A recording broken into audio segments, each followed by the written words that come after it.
Cherington's goal is for the team to get better, for everyone to get better. And if that sounds like absolutely nothing, well, that's because it is. Good morning to you. Good Monday morning. I'm Dejan Kovacevic of DK Pittsburgh Sports. This is Daily Shot of Pirates. Comes your way bright and early every weekday if you're into football and or hockey. I also offer daily shots of Steelers and Penguins, where you found this. Cardinals 4, Pirates 3. You don't want to hear another syllable about that one, at least not from the outcome standpoint. This team has become so depleted at the back end of the bullpen that nothing matters that precedes it, at least not from the standpoint of results. See, here's the thing. There are things that matter within these events. Mitch Keller putting up 7 zeros again. 2 hitting the Cardinals. Maybe the best start in some ways of Mitch's career. That's outstanding.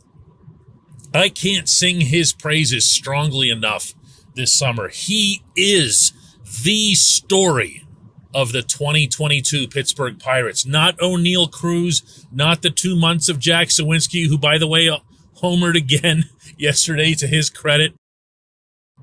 It's Mitch Keller. He is this team's success story. He is the guy who got better. Note the singular there. I'm not going to say that absolutely nobody improved from one year to the other. You can get into all kinds of little technicalities, this, that guy, young guy coming up. For that matter, Cruz. Cruz came up and really struggled, especially against lefties, still does for the most part. Struggled against certain types of pitches, and now he hits everything. So has he gotten better? Sure, he has. But when you're talking about a big league player becoming better at the big league level, that's Mitch. That's Mitch. And that's also nobody else. So take it with not a grain of salt, with an ocean of salt when Cherington says stuff like he did yesterday to reporters at PNC Park. I think more than anything, knowing how hard those guys have been working, even through the times when maybe the outcomes weren't, that they weren't getting the outcomes, and bats weren't ending as well, knowing how hard they were working through that time. Just happy for those guys that they're getting some better outcomes during the games, and also reminded all the time that it's never a straight line. And there'll be more challenges ahead of them, and there'll be days that don't go as well. And good players just keep making adjustments. So we're excited about all those guys you mentioned are, we think are important parts of what we're building, and great opportunity for them to play here right now and be able to go through those adjustments and face pitching staffs that are going to be pitching in October. And great experience to get from that, I think. This portion of Daily Shot of Pirates is brought to you by our friends at Shore Tavern. That's directly across Federal Street from PNC Park. It's home of Steak on a Stone, an eating experience, underscoring the word experience. The steak is brought to you partially cooked on an 800-degree stone, and you do the rest. It's a ton of fun, it's a great meal, and it's a baseball atmosphere like no other in Pittsburgh. North Shore Tavern, right across Federal Street from PNC Park. Get better, get better. What does get better mean? What's the goalpost there? And how easy is it to move that goalpost? Because if you incur self-inflicted wounds, for example, meaning that your coaching staff or your development people aren't very good at what they do, then the player or the prospect is getting better from having gotten worse or from having flatlined. And that's not okay. It all feels like kicking the can down the road to me. It all feels like I will say absolutely anything to anyone that doesn't involve putting any kind of anvil over my own head. Well, here are the facts. This team is terrible. This team is worse than the one last year. It hits worse. It fields worse. It does a lot more dumb things than the one from last year. It's had some areas of improvement when it comes to pitching. But is that overall getting better in any capacity? The minor league system's taken a hit. I've talked about that a lot. Who's gotten better in the system? One prospect, here again, singular, Andy Rodriguez. That's it. He's the only one that's made a marked move up the national landscape and only now getting recognized, and rightfully so, as a top 100 guy. He is. This is a wonderful young player. I think the world of him. I think even more highly of the fact that he got better. This is why, though. This is why you have to stop allowing the Pirates to dictate the conversation to you, because they'll continue with the nebulous. They'll continue with this vague nonsense about getting better instead of saying, listen, everything that just happened here in Pittsburgh in 2022 was unacceptable. Not in some, manufactured context. It actually was unacceptable. This brand of baseball was not something that we can accept in any year under any circumstance, no matter the degree to which we are obviously tanking. This is now year 3 of the tank.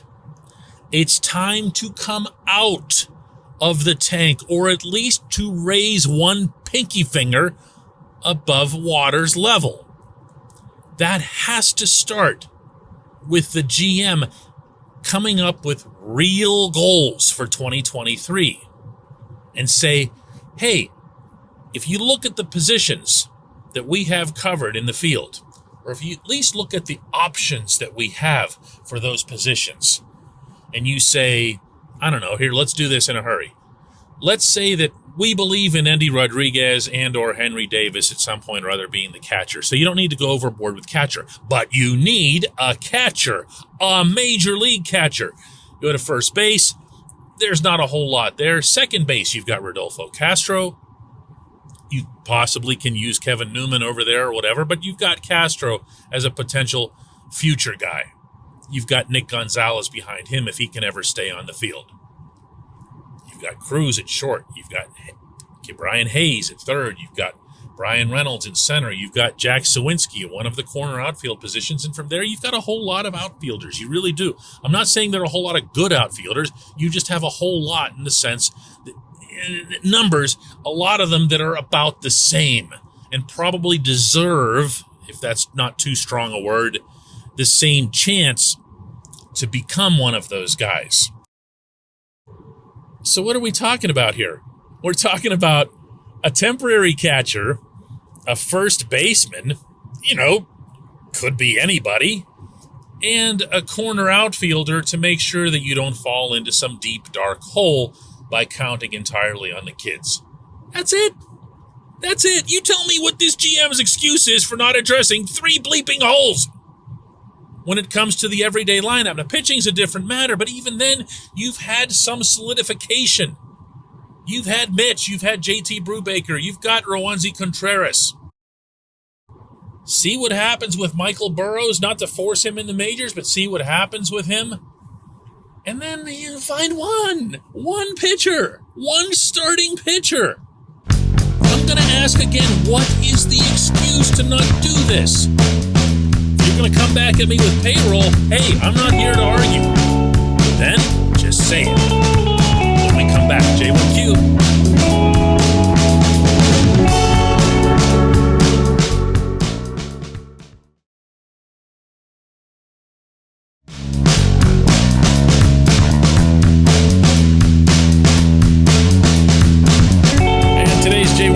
From Mike Lynn, who asks, is it even remotely possible that the Pirates have the guts to give O'Neal Cruz a Wander Franco, Julio Rodriguez contract and really show us they are serious about winning? Lock him up. There are a lot of reflexive reactions that this particular fan base has toward anything at all that arises that happens to be positive about the Pirates. And this one might be number one. It might even supersede the whole, well, he's going to end up playing for the Yankees someday, even though the overwhelming majority of the Pirates' trades with the Yankees have been outstanding from the Pittsburgh perspective. Never let a good narrative go to waste. In the case of Cruz, I have a couple of things to say. One is, I do this sometimes just for fun. I ask people, how would you feel if the Pirates signed Cruz to a 6-year extension tomorrow? The response almost every single time is, oh, wow, yeah, that'd be great. That'd be great. Yeah, I'd really like that. I mean, it takes him through his year 30 season or year 29 season, whatever it happens to be. And, you know, you'd have him here, and maybe if things go well, you could even sign him beyond that. And sure, yeah, I'd absolutely do that. I tell him they've already got his rights. They already hold his rights for 6 years. He's not going anywhere. If you sign someone to a long-term extension, a young player, what you're doing almost without fail is just buying up existing arbitration years. I'm not going to bore anybody here with what all goes into arbitration if you don't already know that. But bottom line is you keep the player's rights for 6 full years. That's it. You keep them. Now, there's a little bit of a give and take and a back and forth about how much they get paid, but it's all controlled within the arbitration process. There's no free agency. 0.0000% free agency. So he already can't go anywhere for 6 years. When you bring that up, then the next thing that comes back, well, I want him to be for life because Roberto Clemente played his whole career here, and Willie Stargell played his whole career here, and there are almost no other examples of this in sports, but that's how strongly we feel. And again, it's just, not only is it unrealistic, but it's just not necessarily the greatest business move either. And the one that you bring up, I'm not going to lie here, is the one that kind of rubs me the wrongest way. And that's because you're suggesting, and you're doing this openly, that the Pirates should do this essentially for a PR purpose, so that they can have everybody like them for like half a day. And remember, that's all it is half a day. It's half a day of positive publicity. Remember when Key signed his contract back in the spring? Yeah? I was in St. Louis that day. And there was a good vibe around the clubhouse and everything. And when Key came in off of batting practice, I was in there waiting by his stall for him. And the players erupted into applause. And some of them were having, some fun at his expense about how much he's going to have to buy in the way of dinner and so forth. And back home, from what I understand, it was received pretty well for half a day. And then things didn't go so great in the ball game, and everything started becoming about Brian Reynolds. Well, if they really want to show commitment, they'll show it to Reynolds, not to this guy. And that's all that you get out of it. That's all that you get out of it from a publicity standpoint. And no one's going to believe me when I say this, and honestly, I really don't care. They're just not in tune with this stuff. If anything, they are the polar opposites. They are tone deaf beyond repair. This is a baseball operations outfit that is so many millions of miles insulated underneath the earth, to get figurative on you here, that they're not even aware if somebody is happy with or unhappy with anything that they're doing. That's actually the valid criticism, as opposed to, oh, are they doing this to try to make us happy or whatever else? It's never, ever, ever a thing. It just isn't. You'll hear stuff on TV, on the broadcast, that'll make you think that, because the broadcasters do meet with the team, and there is all kinds of happy talk among them. But when you're talking about baseball ops and you're talking about baseball moves, that exists in an entirely different plane of existence from the business side. It really does. Arguably, to repeat, to a fault. I appreciate the question. I appreciate everyone listening to Daily Shot of Pirates. And, as I think about it, I didn't really even answer your question. Yes, I do think that they would approach Cruz at some point with a long-term contract. I think it would have to be something that would be somewhat team-friendly in order to go as long as they did with Hayes. But that's why you do it. You do it to benefit the team. And in the player's case, you do it to make sure that you're getting X amount of guaranteed money. That's it. This isn't about PR or whatever. Let's do this again tomorrow.